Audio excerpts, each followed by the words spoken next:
All right, we're just about at time, so let's go ahead and get started. Thank you so much, and I'm so happy to be here. It's been wonderful being in Bangkok the past few days. I just wanted to introduce myself. I'm Emily Singley. I'm the Vice President of Library Relations for Elsevier.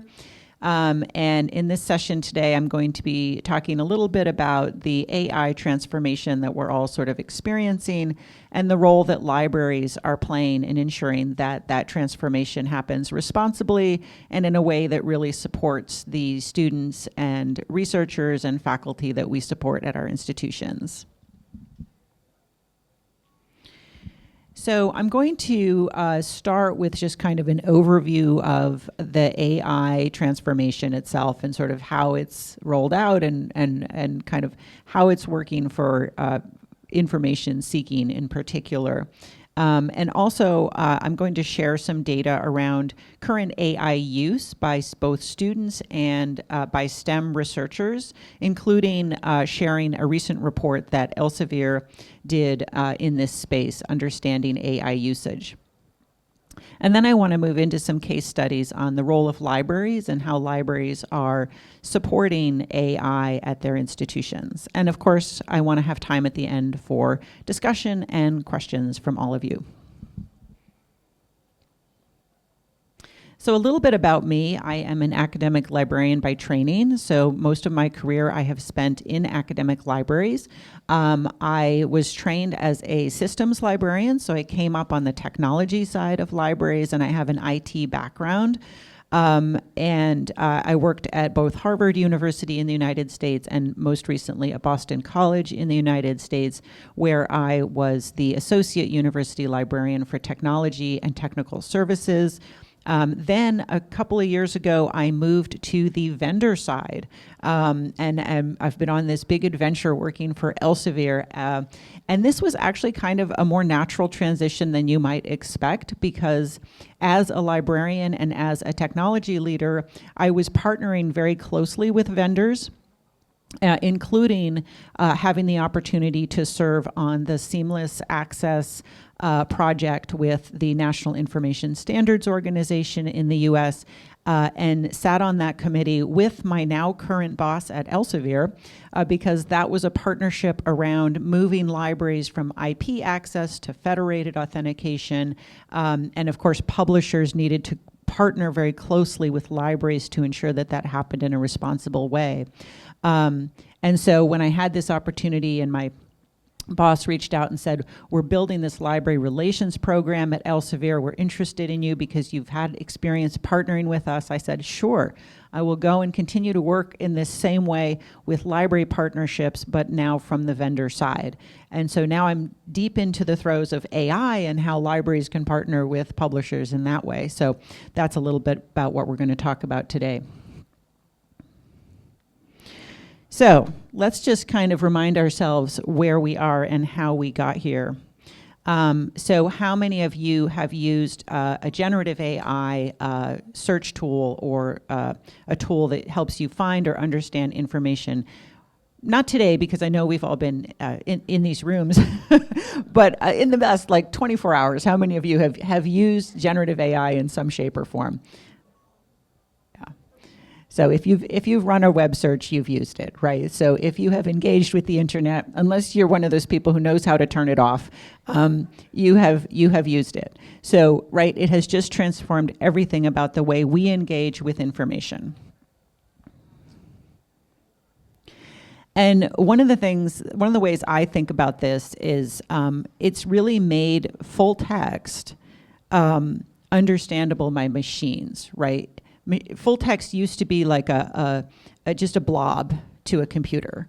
It couldn't make any sense of it, right? Unless it had some sort of metadata, some sort of markup to hang off of.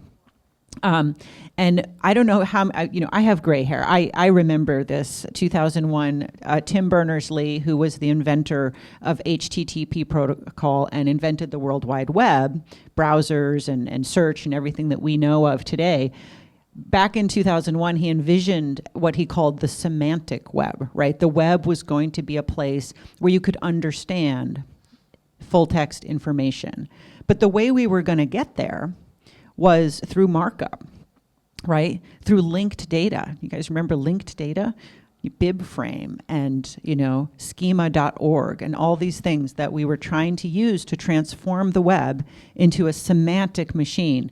I went back and looked at the article, and this quote really resonates today. You see, he said, software agents roaming from page to page can readily carry out sophisticated tasks for users. Boy, does that sound familiar, right? We're now looking at agentic AI and these tools that can perform tasks, that can look at full text and can act on it without any markup, right? Well, kind of, right? We'll get to that a little bit later.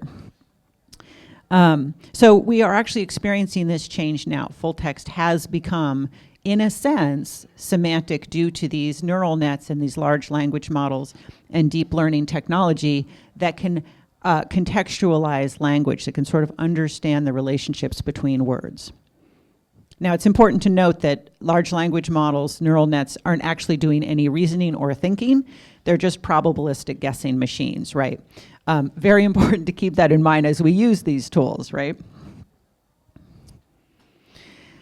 Another thing to keep in mind as we think about this transformation in these tools is how do these AI tools actually find and search for information, right? Well, natively, a large language model does not search for anything. So the example that I always like to give is if I show you this picture, you probably know what it is, and the word pizza comes into your mind. You say, oh, that's a pizza, right? How do you know that? Where did you first learn that? You know it, but unless you learned this very recently or you have a really good memory, you probably don't remember. You're probably very small and you ate your first pizza and somebody told you that's called a pizza. And you're like, great, I'm never going to forget about pizza. This is great. But you cannot tell me this. Neither can a large language model. As a matter of fact, I think the engineers probably programmed this in because people were asking this question, right? And they said, I don't know. I have no access to my training data. It will tell you that. I also think it's interesting. It says it wasn't trained on proprietary sources. I think that might be just a nod to the lawyers, but anyway, that's interesting. So it's natively, it's not searching, right? But of course, very quickly, we attached large language models to databases, right? And now it is ubiquitous across all kinds of different data sets, in particular, the web, right? So most browsers nowadays will run a search, same way they've always run a search, algorithmic, relevancy-based search, just like we have always had.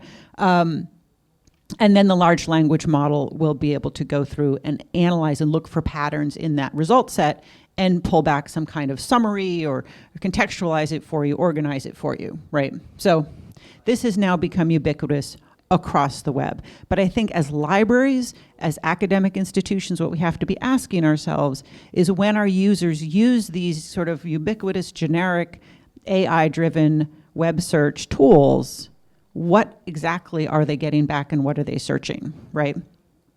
In the US and Google, it's usually Reddit is like the first source that comes back, which can be interesting given your use case.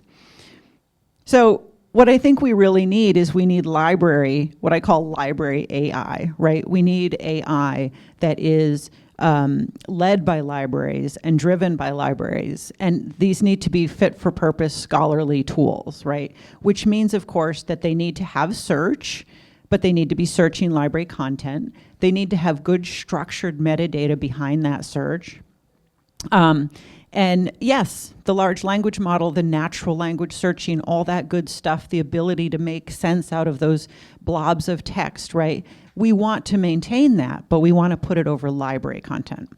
And to me, this is very reminiscent of like those early days of the World Wide Web when Google just came out and we had relevancy-based search and the single search box. And all of our library users just sort of fled to the web. And they were like, this is great. I love this. I'm not going to use this complicated library database where I have to have Boolean search and ands and ors and nots, and it's hard, right?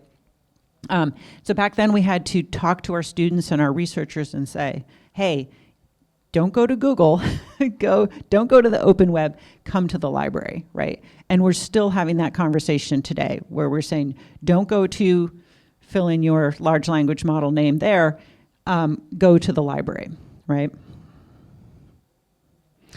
So I mentioned structured data a little bit. This really still matters. I started out as a cataloger, and I care deeply about the fact that we have spent decades cataloging and creating authority files and making connections between resources and tagging things and marking things up. This still really matters, and we need to make sure that the tools that we use are leveraging that data. What we need best of both worlds, right? When you take AI and you connect it to a really structured, well-indexed data set, you can do really cool things. And this is a screenshot from one of our AI tools. It's Science Direct AI, where we had been working with scientists. So we're a STEM company, so we work very closely with scientists, and we were sort of observing them in their work and observing how they use AI tools. How they do research and how they search for information. And what we found is they would read a bunch of papers, and then they would actually open up an Excel sheet and manually put, here's the methodology of this paper, here's the findings, here's the conclusions, right? And they would just paste it all into this spreadsheet because they wanted to compare across papers what the different experiments were that were being done. That's a fantastic use case for a generative AI tool. If you point it at structured data where it can understand the different sections of a paper, and then you can have it generate on the fly a table that compares experiments, why not do that? But do it over, peer-reviewed, trusted content, right, that the scientist wants to search. So that's my brief whirlwind tour of sort of like where we are at with sort of scholarly AI and getting to this idea of library AI. We need real-time search, of course, that needs to be grounded in curated content. We need to maintain all of that quality metadata that we have in our systems, and we need to be able to cite and link to back to those sources and have that transparency. So with that, I want to share next a little bit about what we see in terms of how students and researchers are actually using these AI tools. And for the most part, we know they're using the generic, web-based tools, the tools that actually aren't connected to all those things I just mentioned, curated, trusted, well-indexed content. So I'm going to start with students, with how is Gen AI being used in teaching and learning. And here I have some results from a couple of different studies. One is from the Inside Higher Education Student Voice Survey, which was 1,000 undergraduates in the US. And the other one was from MIT Technology Review from last year. And this was surveying and asking questions of Chinese students. So we have sort of both US and China here. Huge adoption rates. We see like almost universal adoption, particularly in China. And then you see how they're using it. This is an interesting breakdown. I think for libraries in particular, this is where we sit with the search engine. How do they find information? And also how do they sort of generate and understand, like how do they understand that information? So the generating summaries would be that piece. Not huge numbers, 42%, 38%, but still pretty significant numbers there. Mostly what they're using it for is to brainstorm ideas and asking it questions like a tutor, which is a little bit scary. But this I really love. This is a study that just came out this month from Pepperdine University in California. It came out in the Portal academic library journal. And they did this wonderful study of students who are self-identified as having used generative AI to find sources for their courses and had also used library databases. So they had this direct comparison between the two. The students knew that the generative AI tools they were using, and they were all using generic ChatGPT, wasn't quite the right tool, like didn't quite work for what they needed. And they also said well, I would go to a library database and I found it hard to use. And this was sort of like, at that point, more traditional library databases without AI over it. And so again, students have forever complained about library databases being too hard to use, right?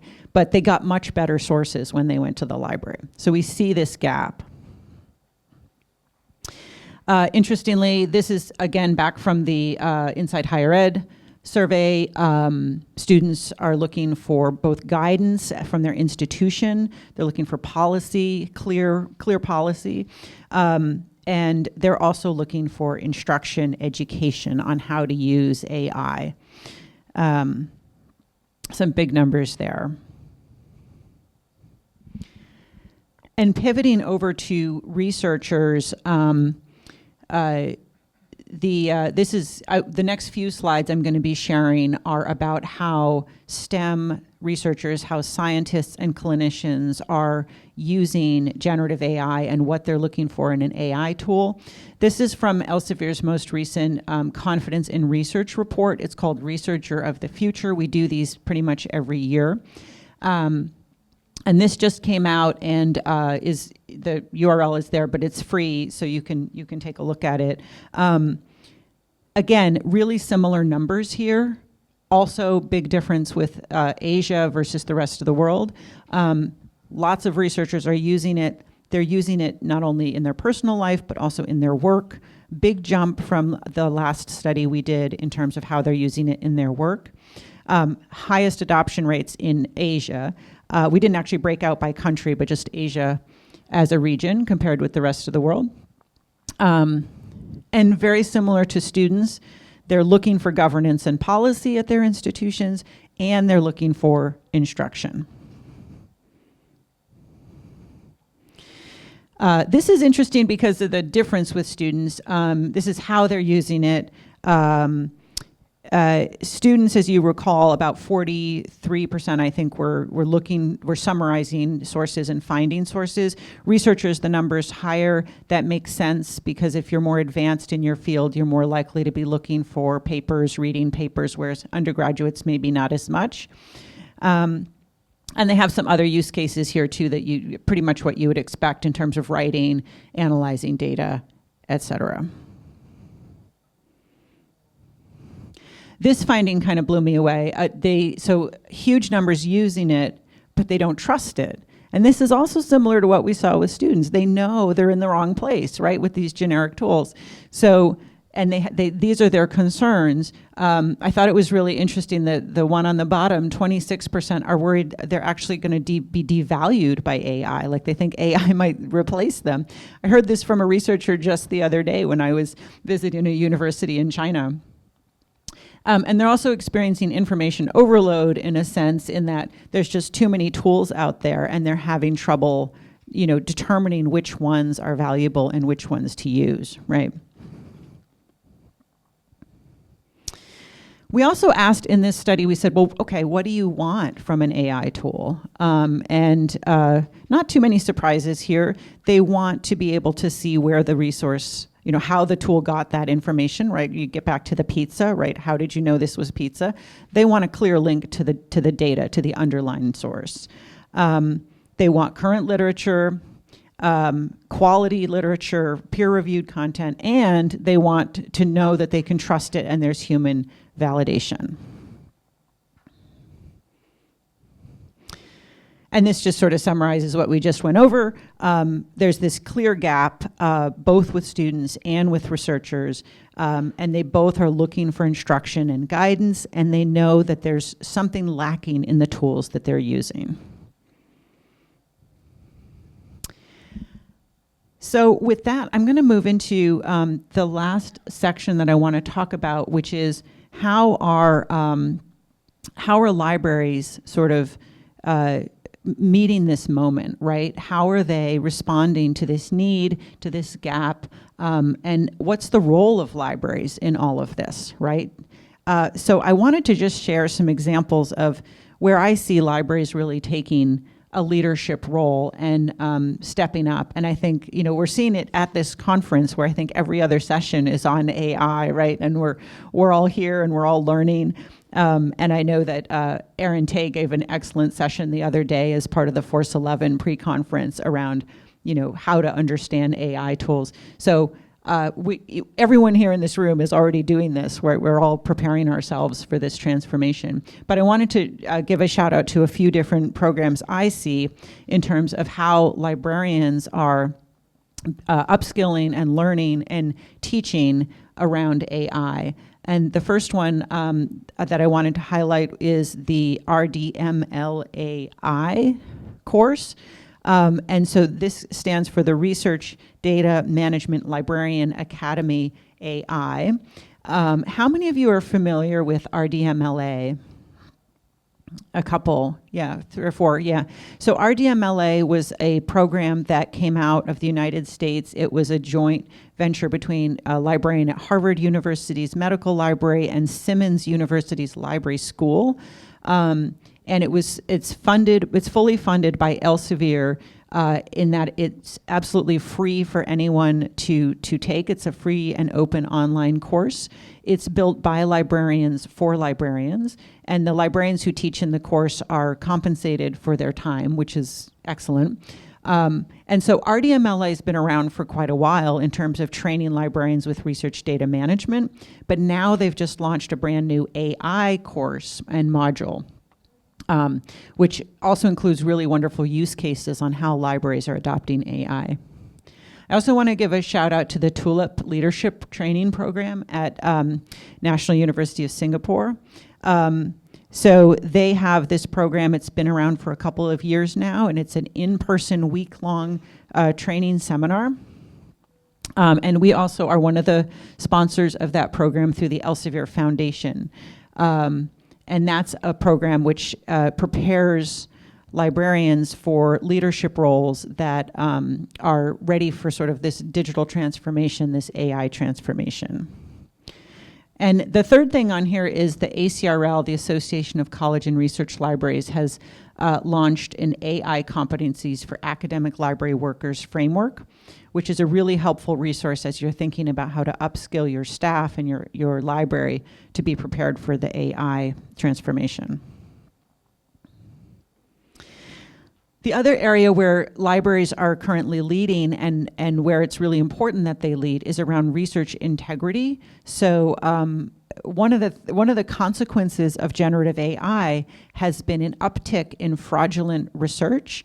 And it's just gotten much easier to create fake science and to create fake papers, right? And so that's something that we as publishers are guarding against and seeing, and something that we want to encourage libraries to ensure that they have programs in place that teach, especially early career researchers, how to understand this threat. And a couple of leaders in this space that I always like to highlight is the University of Southern Denmark, where the library has a mandatory training program for all PhD students to understand this threat and to be prepared for it.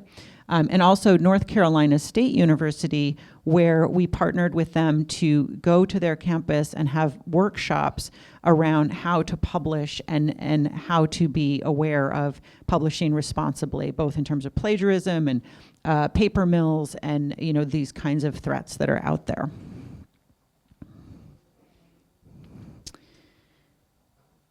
And the last example I'll give is how libraries are providing what I call AI as a service.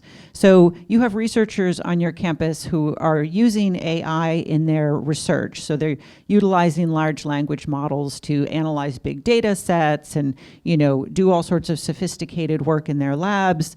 And much of that work happens without the library's support or any sort of collaboration, but some researchers on your campuses don't have the expertise or they don't have the resources, but they want to use these technologies. And in some cases, libraries are stepping up to provide AI as a service. And I always like to highlight the University of Florida, where Boru Zhang, who is their AI librarian, she's actually not a librarian, she's a computational linguist, so she has done much research herself using large language models. She can be a resource to faculty and students on that campus to do AI projects and use these models in their research. The other example I like to give is Stony Brook University, who recently just hired an AI director for the library. And this is a quote from Karim Bogita, who's their dean of libraries, has long been a leader in the AI space. And he sees the library as making sense for this kind of support because the library is an interdisciplinary place that supports all the disciplines on campus. So if you don't have grant funding, you don't have expertise, you don't have a research assistant to do this, you can turn to the library and find that expertise there.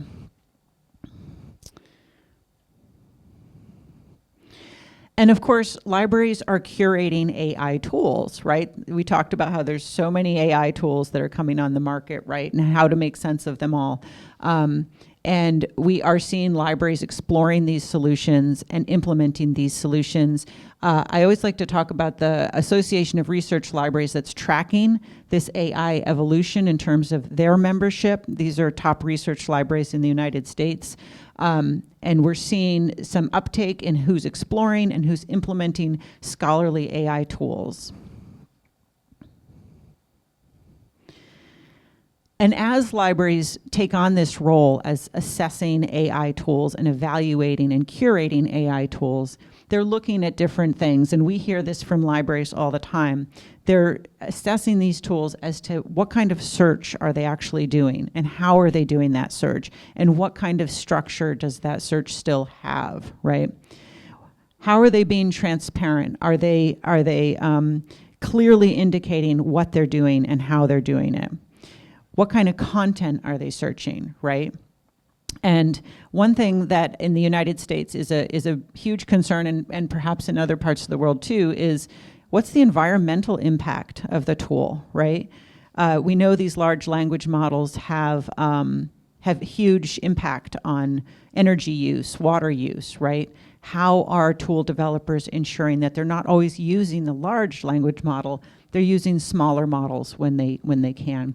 And again, a shout out to Erin Tay, who's doing amazing work helping libraries evaluate these tools. That's a screenshot from one of his posts on this. And I know some of you have been in the course that was he taught here today, this week.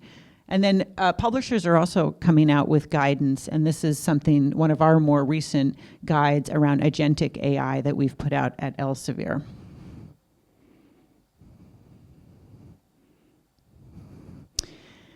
And I'll close with this, the changing role of librarians, right?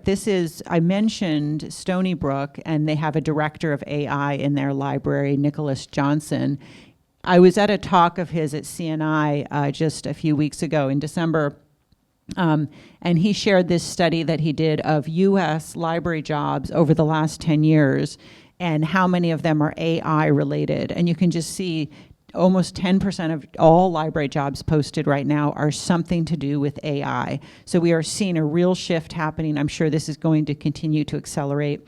I'm sure you're seeing it in your library as you're hiring, you're looking for people with these skills. And so just to sum up, the way libraries are shifting, the roles that libraries are playing really fall into these three categories. I think one is AI literacy, upskilling, ensuring that librarians have the skills they need to support students and researchers with the instruction that they clearly need.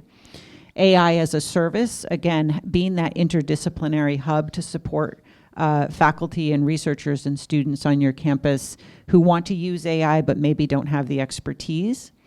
And assessing AI tools and curating AI tools, evaluating them to make sure they have those qualities that libraries have always looked for in their databases, right, in terms of the quality of the content and the transparency and so on.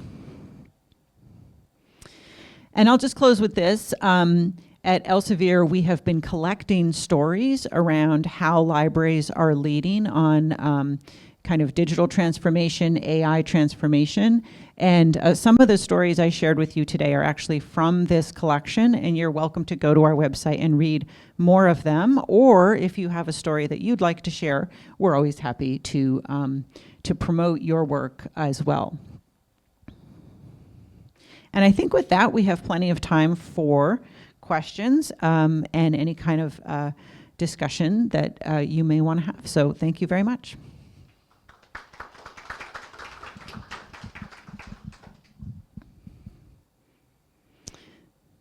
So any thoughts from the audience? Yeah.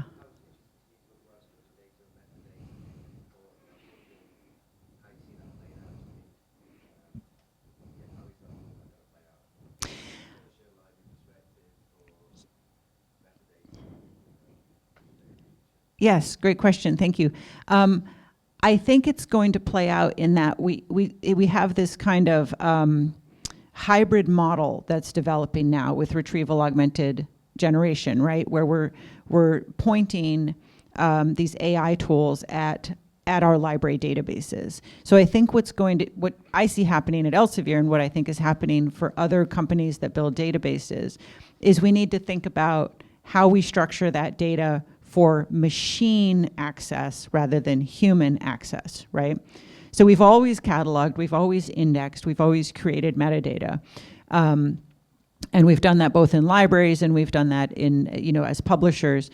But now we're thinking about it in a different way, right? How is the machine going to interact with this metadata? And I think it's in libraries, I see it happening mostly on the special collections side, right? Where you're, taking original materials, unique materials, and having to create metadata from scratch, right? Used to be you created that metadata for a human to interact with. Now you have to think about, okay, it's an AI tool that's going to be interacting with this, and how does that change how we think about it?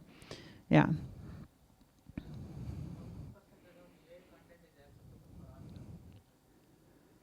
How much, I'm sorry?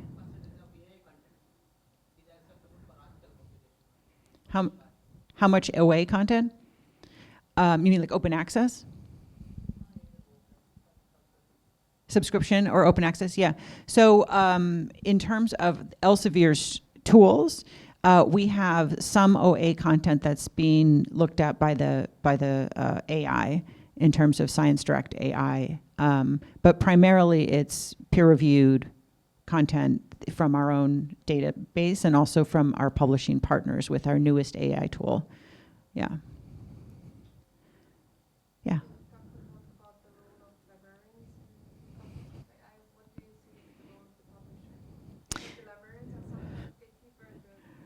Right. Right. Yeah, no, that's a great question. And I could give a whole talk on the role of AI in publishing. So I can speak on behalf of Elsevier. Different publishers are doing different things. But for us, it really, I talked a little bit about research integrity, and that's really where we're focused. All publishers now pretty much have some sort of AI policy, and you can find ours on our website under the author guidelines. So our policy right now is you're welcome to use AI to help you write or to help you with your research. But you need to be very clear about how you used it. You need to, include a statement with your manuscript submission and so forth. That's pretty common in terms of a policy. And then on the submission side, after a manuscript is submitted, we get more than 3 million manuscripts a year. We're the largest scientific publisher. So it's impossible to go through all of those manually as a first kind of pass. So we utilize not AI tools, but I would say sort of machine learning tools to sort of assess those papers as a first pass and look for any sort of research integrity flags. And so we're looking for signals. As someone with an IT background, this reminds me a lot of cybersecurity, because cybersecurity tools and systems are always trying to stay one step ahead of the bad actors. So we never disclose what signals we're looking for, but you can sort of imagine what they might be. And then, we test for these signals, and then they get sort of routed to human beings accordingly. So if there's a flag, it might go straight to the research integrity team. If there isn't a flag, it'll go straight to the editorial team. And I want to be clear that even though we're using some of this kind of automation to look at papers, we never make any decisions based on machine alone. It's always a human being. It's just sort of helping us triage, if you will. So research integrity has just become just a bigger threat in recent years because of AI. So we are addressing it, using these sorts of automated tools. Yeah. Any other questions in the last few minutes? I have a question for all of you. How are you assessing scholarly AI tools? Because I think every vendor here has one now. And what I haven't seen yet, I was sort of searching for this when I was preparing for this talk. I wanted to find like an AI tool collection development policy. Like I wanted to find some library that had like a clear, like, here's how we look at these tools, here's how we assess, here's our rubric. Does anyone have that? Or are you thinking about it? Like, how are you thinking about how you look at these tools?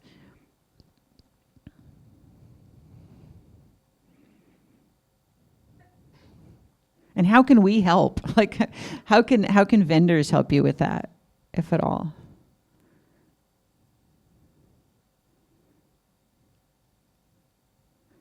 Yeah.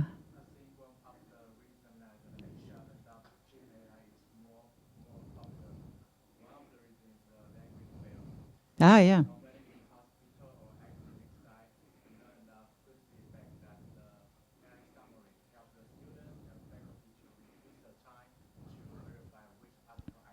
Yeah. Yeah. Are you from a medical library? Both. Yes. Yes. That's a really interesting insight. Yeah. I just came back from a week in China, and they are all in on AI. Yeah, no, that's a really good point. I've been thinking about this language question as well, because I think it's one of the great promises of these technologies is translation. I think there's two really big shifts that are happening. One is language, and the other is accessibility for people with disabilities. I mean, it's just a game changer. And certainly in the publishing space, I see a future where you can write in any language and you can read in any language, right? English has for so long just been the dominant language for science. I think it's going to change to Chinese pretty quickly, but it makes it really, really challenging for really the majority of people on this planet, because they aren't necessarily have English as their first language. So I do see that as very promising. And you're right, it makes it easier to understand a paper in ways that we never had before. That's a great insight. Thank you. Super. All right. Well, if there's no other questions, I thank you very much for your time. And if you do think of anything, feel free to come up and find me or stop by the booth. So thank you very much. All right.